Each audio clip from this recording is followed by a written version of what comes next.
And we're live. Well, hello everyone, and welcome to another episode of Building Your Wellness Brand Within Your Community. I'm Dr. Alan Weinstein. I'll bring on my co-host in just a moment, Dr. Randi Ross. Today's episode is brought to you by the William David Company, Rethinking Small Business Marketing. If you haven't done so already, go to www.williamdavidcompany.com and take that free virtual engagement rating. Also, today's show is brought to you by Community Wellness Day. Every great opportunity begins with the first step. Take that step with Community Wellness Day. And the system, the official coaching marketing program for healthcare practitioners everywhere. And of course, the VIP app, the only application that allows you to bring your live hangouts just like this one to the iPads, iPhones, and Android devices. Our apps look so good, people are going to want to lick them. And of course, Google in 10 minutes, a step-by-step program for all things Google for your business. Simply visit tinyurl.com/Google in 10. We have a great show today. The practical privacy coach, Jean Eaton. Let me tell you a little bit about Jean. Jean Eaton is Information Managers, has worked with health records and primary care organizations for over 20 years. I think there's a plural in that didn't belong in there, but we'll see. She's an experienced leader in health information management. Practice managers working in healthcare want to provide good services and have a profitable business. They have a sense of what they need to do to get there, but often need help with networking and resources. Jean shares templates, user guides, real-life examples, networking, practical resources, and mentoring. We give you the confidence to take care of the elephant in the room. Oh, I love that expression. Jean is constructively obsessive about privacy, confidentiality, and security when it comes to the handling of personal information, particularly in primary healthcare settings. Her privacy education programs focus on using proactive privacy in the practice. A lot of P's in that sentence, I think, in a way that is actually fun and practical. With that said, let me turn it over to my co-host, Dr. Randi Ross. Well, thank you, Dr. Allen, as always. Wonderful introduction. Welcome, everyone. Thanks so much for being here. If you're watching this somewhere where there's a comment box, make sure you let us know where you're hanging out from. I am hanging out from what today is actually a beautiful day here at the Jersey Shore.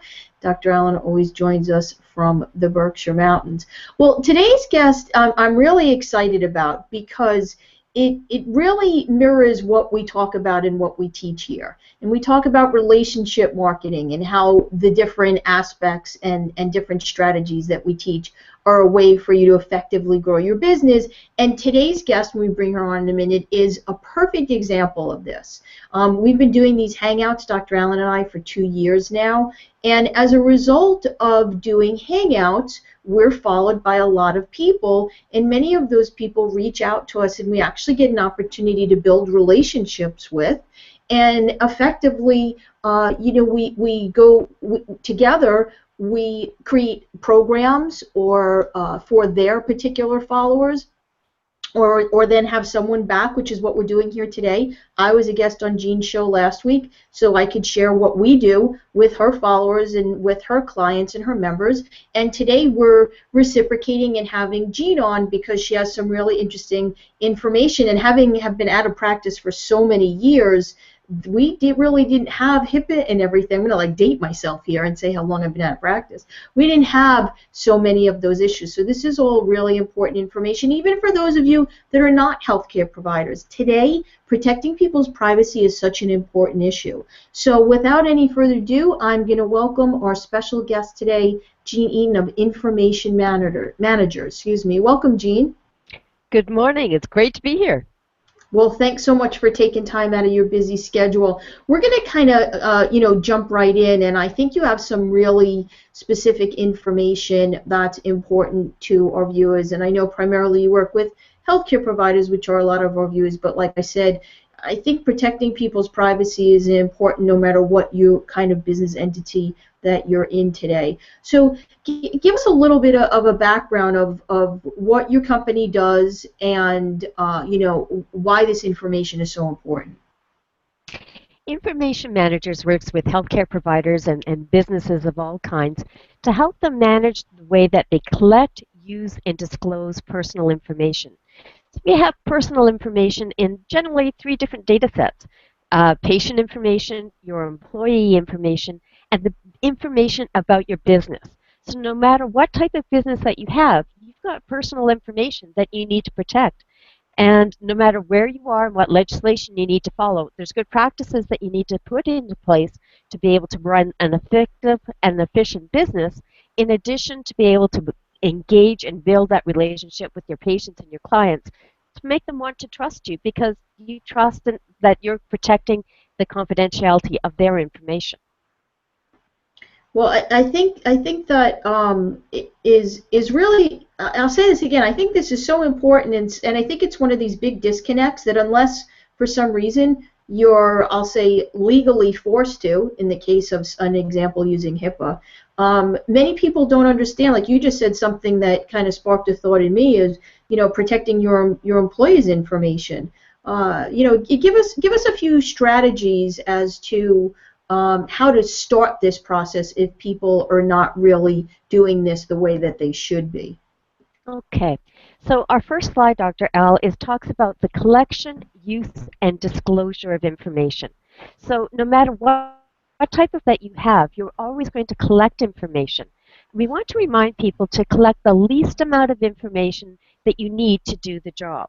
So whether or not you're collecting information for an employee, when you're interviewing an employee, you haven't made a decision about what you're going to who you're going to hire, you want to collect only the amount of information that you need to be able to do that interview process and to make the selection for the right person.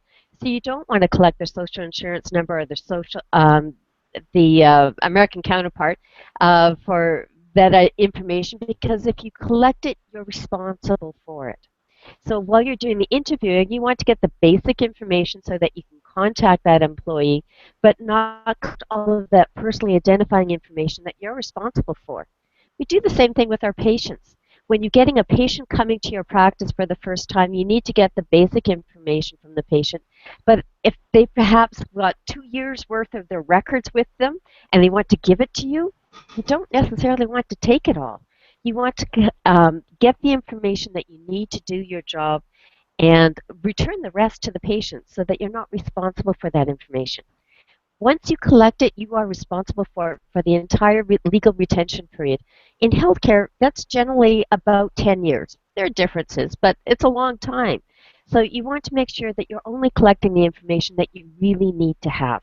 That's the very part about identifying your information in your practice. What personally identifying information do you collect for patients, for your employees, for your business? And make sure that you've got good practices and policies about how you're going to collect that information.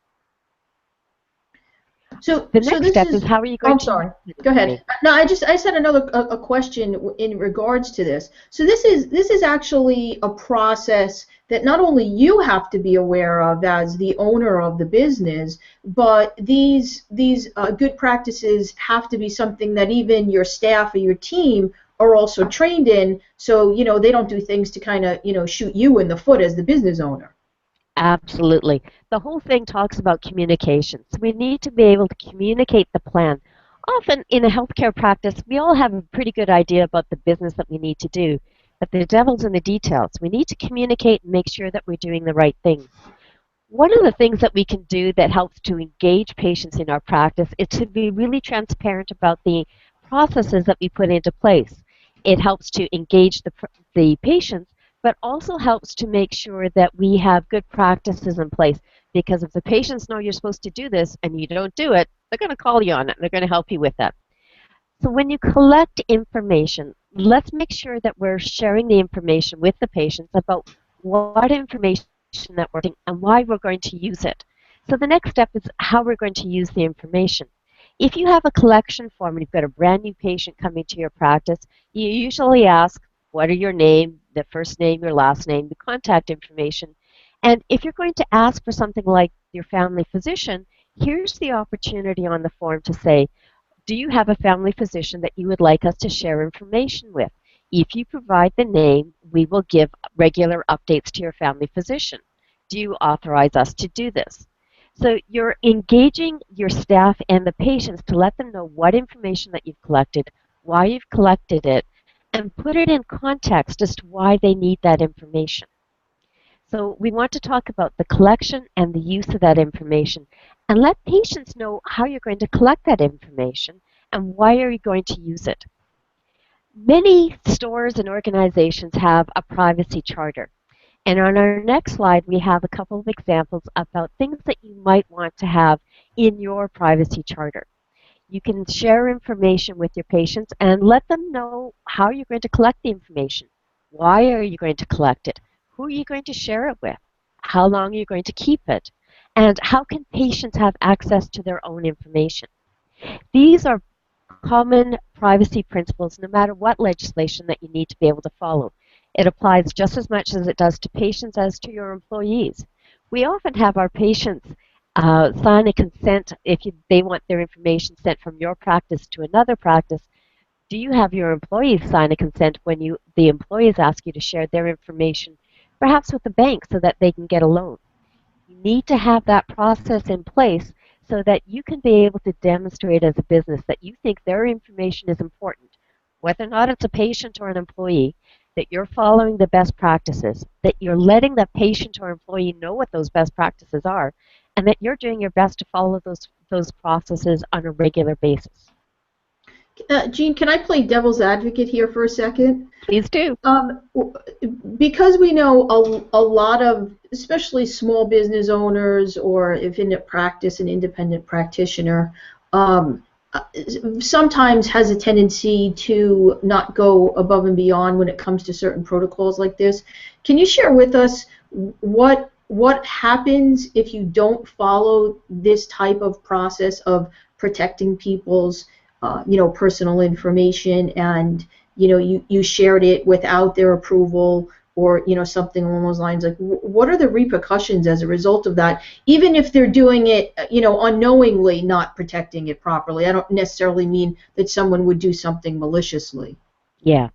So when you access information that you don't have a need to, when you share information that you don't have the authority to share, or you don't have the consent to share that information, that is a privacy breach. 80% of all of our privacy breaches in healthcare are done internally. They are usually oopses. They are the things that we haven't communicated well with our staff. They haven't followed best policies and procedures because you haven't written them, or you haven't shared them. You haven't made sure that the staff are following those practices. So if you have some clues in place about how you're going to collect, use, and disclose information on the forms that you share with the patients, on the posters that you have on the wall, on your website, on your on-hold message for your phones, and you're telling the patients what you're going to do with that information, they're going to hold you accountable. It's a great way to be able to provide some additional training, some prompts, some reminders to your staff to say that our patients know how we're going to manage the information because we've told them regularly, which means that your staff know what you're doing because they're sharing that information on a regular basis. So that gives you the opportunity for that moment of truth information with your patients. You have that contact with your patients, and this is your opportunity to engage that patient and make sure that they have a really great patient experience. You are talking one-on-one to that patient. You have the opportunity to be able to convince them that the reason why they're coming to this practice is because they're receiving some type of a healthcare service, but they trust you because you are helping them understand why their information is so important. The flip side to that is if we make an oops and we have to call the patient to say, I'm really sorry, Dr. Randi, we sent your information, or we intended to send your information to your family physician's office like you asked me to, but unfortunately we dialed the wrong number on the fax machine and it went somewhere else. So it's really important then you follow up and you notify the patient to say, we made a mistake. This is what's happened. This is what we've done about it. And this is what you can do if you've got any additional questions. Just like when the bank phones you to say that you think that your credit card has been compromised. Most of the time, people find out that their credit card has been compromised because the bank has called them. They're not happy that there's been a privacy breach or that their credit card has been skimmed at the gas station, but they are thankful that the bank has called them to tell them that there's a problem. that they've stopped it from happening again, they've closed your account, and they've told you the steps that you need to take to get your account open again and how to protect yourself and be aware for other additional financial threats. We need to do the same thing if we have a privacy breach with patients. We need to stop the breach. We need to notify the patients to let them know what happened, because they can't take the right preventative steps if they don't know what's happened. And then we need to be able to tell them what we're going to do about it next and ask if they've got any questions and make sure that there's a contact person in your organization who can help you with that information. And if we were talking about a health provider here, and I apologize if this sounds ignorant, but is HIPAA a policy in Canada as well as it is in the States? HIPAA is legislation in the United States. In Canada, we have amazingly similar legislation. Okay. And there's amazingly similar legislation all across the world. So the same privacy principles hold true in no matter which jurisdiction that you happen to work in. I want to... Go ahead, Dr. Allen. Yeah, no, go ahead. Yeah, Jean. So if there was a privacy breach, and of course, as you know, and you both know, I do marketing for the Cairo Secure, the malpractice company, at that point, would it be recommended to, let's say the oops already happened, to get in touch with your malpractice carrier and also get their policy on how to handle these things? Because if you're a healthcare provider, they might have a certain policy that you do have to follow at the same time, correct? Well, you want to get that policy before you have an oops. So no, I get that, but let's say afterwards. Yeah. So you want to make sure that you've got a good policy about how you're going to record that. And there will be some triggers as to what things do you need to report to your malpractice insurance carrier, to your regulators, and perhaps to the college that your professional staff may be regulated with. So there are different levels of triggers, whether or not there's a significant harm. Is there a cost value associated with that oops? Is there a number factor? You know, did it affect one patient or did it affect 1,000 patients? So that varies from region to region. But knowing that you've got a process to be able to record it, to monitor it, to report it when necessary, and most importantly, to follow up on it so it doesn't happen again. And at the same time, I think I'll add one more piece, and please tell me if I'm wrong. But I would think that an important part of an oops that already happened is not to judge how much of an oops it was, in your opinion, because it really is how the patient or the person the terminology oops to me is pretty, the person that you oopsed upon, they might interpret it as a much more worst case scenario than you would think initially, so you can't even make a judgment about that. It's always the most important to the person that it affects. If your bank card has been skimmed at the gas station, that's really important to me. Now, if somebody takes that information and goes to the bank and tries to take out all of my money, they're going to be really disappointed. Similarly, if there's an oops from my patient information, and instead of sending it to my family physician, it showed up in the local radio station newsroom, because that always happens. How important is it to me that my name is now on the news? Or is it just important that somebody made an oops and left a message on the answering machine at home, and somebody else got the message that I have a doctor's appointment tomorrow, and perhaps I chose not to share that information with my family? So it may not be an issue for the person who's made the phone call, because they've made 500 phone calls that day. But for the person where the breach is affected, that's important to us. So we can't minimize or discount the impact of the breach out of hand, but there are certainly some triggers that indicate that some breaches are bigger than others and have more of a risk of significant harm. So one of the ways that we can deal with this to engage our patients is to help our patients understand what are we going to do about our practices on a regular basis so that they can be part of the solution. Sometimes patients get really annoyed about when we want to make sure that we've got the consent for the releasing information. So Dr. Al, we've got a poster about tax time. So at tax time, we have many patients coming to us to say, we want a copy of our tax receipts, and I want you to send it to my accountant or to my spouse to prepare the tax receipts or the tax um, remittances for us. But we can't do that until we've got the permission about the patient that the information is about. So we can share that information with our patients in advance so we don't have to explain it over and over again. We can use a poster like this that makes it kind of fun. You wouldn't ask us to share your passwords with somebody else, so don't ask us to share your personal information without your consent.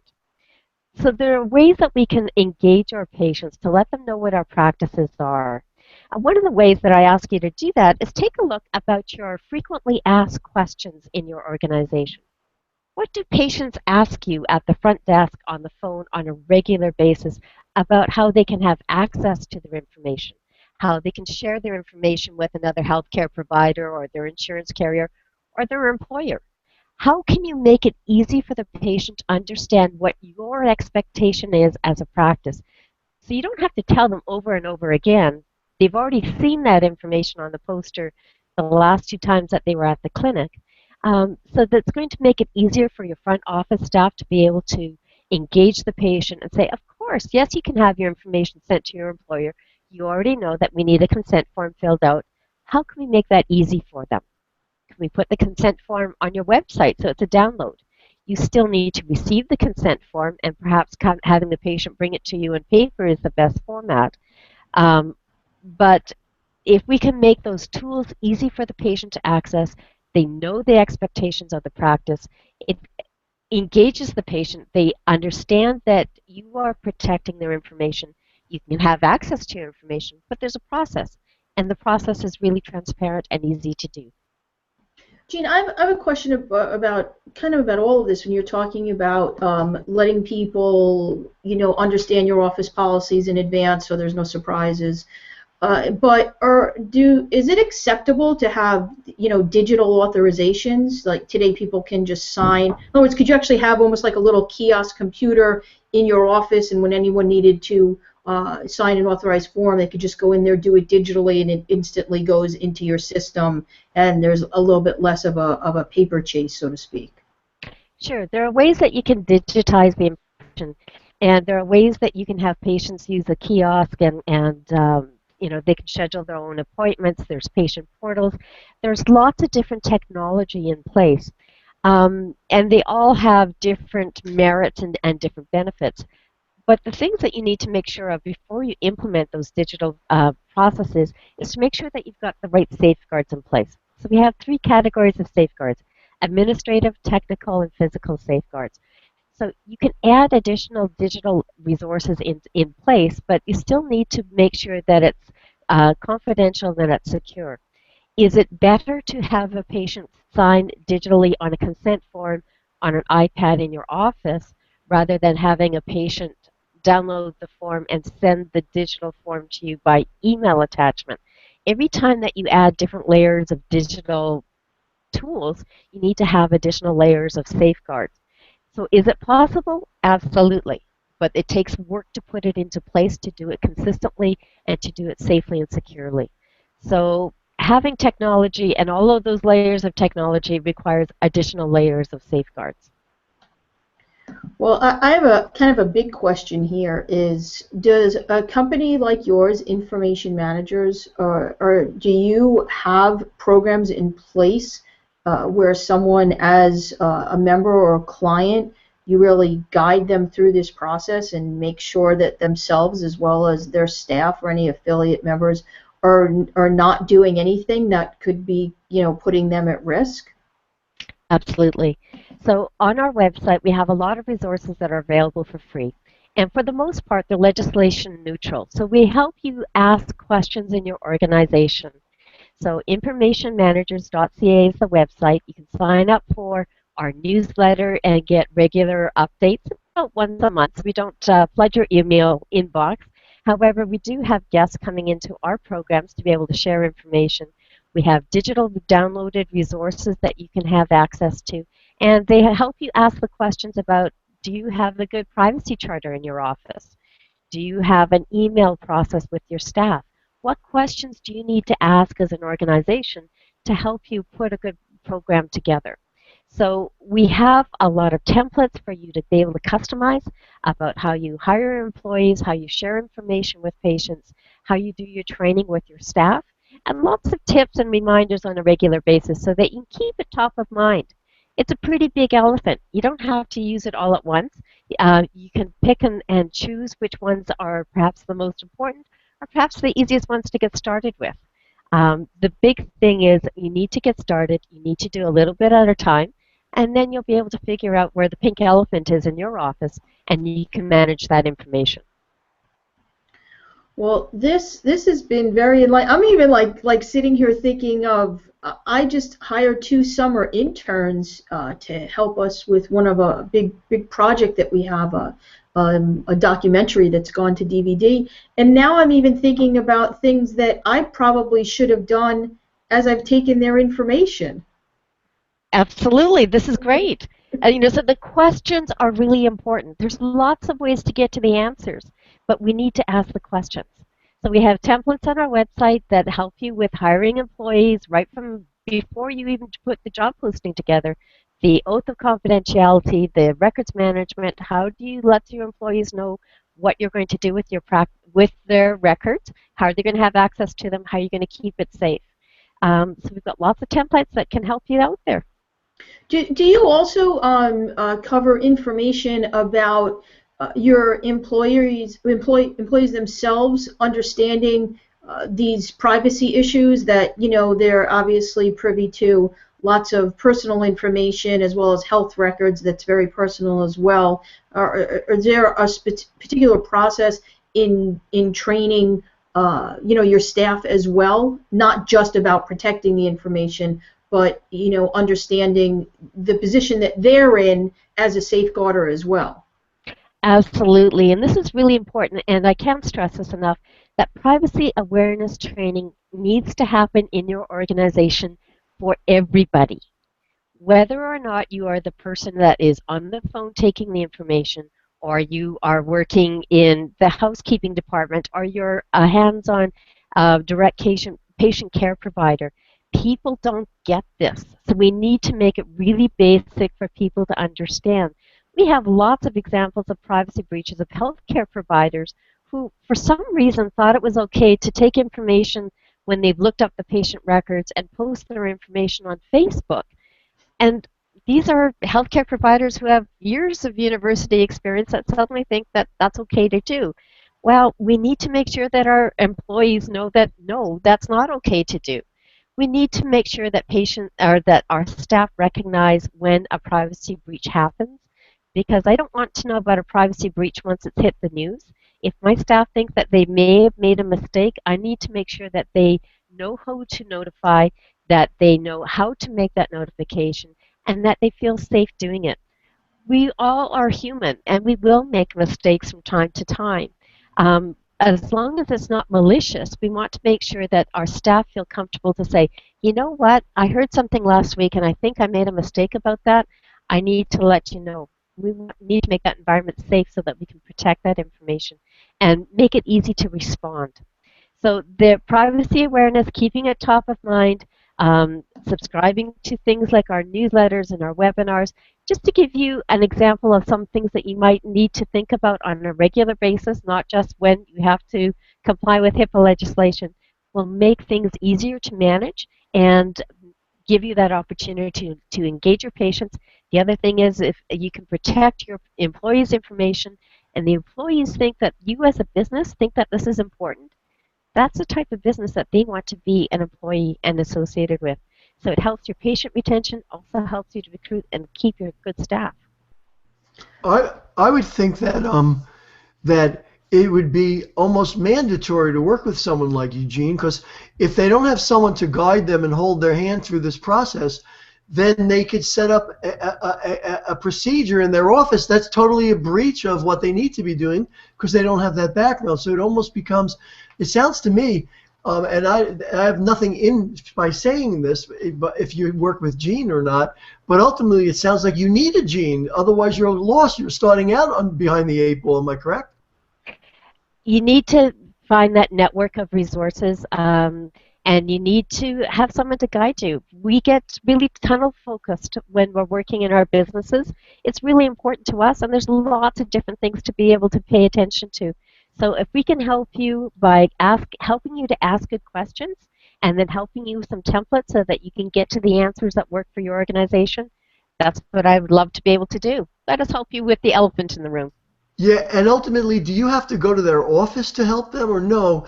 You could do this from a distance, so that even though you're in Canada, correct, you could actually work with anyone in the States and do it via the telephone or the internet or however. It's the magic of internet. Cool. Absolutely. Yeah, that's terrific. That's fantastic. Well, you'll see up there on the screen that Jean is making you a very generous offer of month free trial membership to Information Managers Network. I encourage everyone to do that. You know, I hope that this has really opened some of your eyes to recognize there are lots of moving parts to your business, and this is probably one that a lot of people are maybe not paying the amount of attention to that they should. I think privacy awareness training is the words of the day. Just like you train everything else, you know, people don't know what they don't know. If you don't train your staff about this element of your business and how important it is for them to be conscious and aware of this, and as Jean just said, you know, be confident enough to come to you when there is something that has, you know, happened by mistake. You could set yourself up for a lot of issues. I have to tell you, Dr. Allen and I, we look at, and Al, you can confirm this, we were looking at videos of a particular healthcare provider just last week, and how many HIPAA violations were in these videos? Everything was a HIPAA violation. It was frightening. You know, let me tell you a quick story, Jean and Dr. Randi, which I think you'll find very interesting, because what we're talking about really goes not only in the healthcare world, but everywhere. My wife and I, on Saturday nights, always go to a jazz club to listen to live music. And we usually sit at the bar because we know everyone. We've been doing it for years. And my wife is a school teacher. And another school teacher sat down next to my wife, and of course they knew each other. And the other school teacher proceeded to talk about a student that my wife had known and literally was saying things that were so obviously a breach of privacy and revealing information that should have not, and they didn't even think about it. And after hearing you talk today, I'm saying to myself, schools need to be working with someone like you, because they probably don't even have that kind of, it's amazing. Yeah. And it just came to my mind because one of my clients that we do a lot of work with is a realtor. I mean, they're just like bankers. I mean, they have tons of private information, and I could tell you I've been around some realtors, and they just kind of have your information on a piece of paper, you know, that could be dropped anywhere, and all of a sudden everyone has all of your personal information. So I think even though your primary, you know, source of the people that you work with are healthcare providers, I think this is, you know, an important message no matter what business you're in. What about dating? Do we need to do this in the dating world? Can you do a Google search on them before you go out? One little piece I want to share with you. This is a great conversation, and it also helps to demonstrate why our patients may ask questions at our clinics what you think may surprise you. I mean, we should expect our patients to ask our providers, so why do you need this information? How are you going to use it? I don't trust computers. I don't trust paper. You're going to get all of those types of questions, and you should be getting those questions. But make sure that your staff understand where the patients are asking you those questions. It's not to put you on your guard. You shouldn't be defensive. You should think that that's a great opportunity to have a conversation with the patients and convince them that you've got good practices in place and that you really do appreciate their questions. We want patients to be engaged. We want them to ask questions. We want our staff to know how to respond to those questions. Well, I think today healthcare providers, tomorrow, you know, healthcare providers have been the target of the government, you know, putting these kind of sanctions and guidelines in place. But like we've just said, there are so many other applications for this information that this is something that, if you're watching this, you should probably share this replay with anyone that's in business and let them know that there are things that they should be doing, they have to do, because you can find yourself in quite a mess if you do not put certain procedures and policies in place to protect people's identity. It's a big deal today. I mean, identity theft in and of itself is a huge, huge issue. So you don't want to be a part of that, or you always want to have as many safeguards in place as you can. Well, we want to thank Jean for taking time to be with us. This was really, really great information. I think it's so important for everyone to really recognize this. I think the example that Dr. Allen gave was really great. People, you don't even realize sometimes when you're having conversations that you could actually be in breach of someone's private information. So again, a great conversation, very thought-provoking. I am going to turn it over to Dr. Allen to close us out. Well, terrific, and I have to say, Jean, this was really excellent, because I don't think there's anybody in the listening audience that should not call you. I think everyone who's listening needs to at least have a consultation with you, because this is like critically important. Anyway, you've been listening to another episode of Building Your Wellness Brand Within Your Community. Today's episode was brought to you by the William David Company, Rethinking Small Business Marketing. Community Wellness Day. Every great opportunity begins with the first step. Take that step with Community Wellness Day. The system, the official coaching marketing program for healthcare practitioners everywhere. The VIP app, the only applications that allow you to share your live Google Hangouts just like this one on all the mobile devices and desktops of all the people that have you in their circles. And of course, Google in 10, a step-by-step guide for all things Google for your business. On behalf of myself, Dr. Alan Weinstein, my co-host, Dr. Randi Ross, and a terrific presentation by Jean Eaton, we'll look forward to seeing you again next week.